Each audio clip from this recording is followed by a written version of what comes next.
created to help both teachers and students visualize images and content that are in the textbook.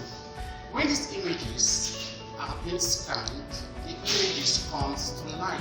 Students can view these images in 3D and interact with them. What SpellsTech Digital Services is trying to do is to bridge the knowledge gap in the educational sector using augmented reality simulations in classrooms. There has been a huge gap in access to quality education, especially in public schools. This gap is often a result of a lack of learning aids and tools. Using augmented reality, our goal is to assist students in public schools who have little to no access to quality education, who are technologically disadvantaged, to comprehend better and make learning fun and exciting.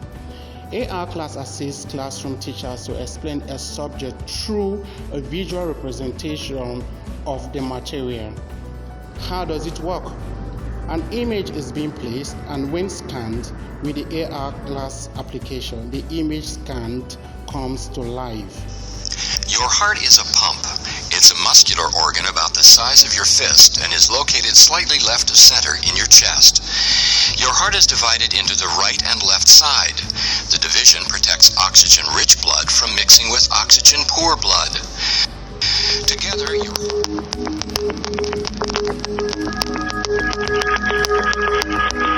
there are estimated to be more than 100 billion galaxies in the universe.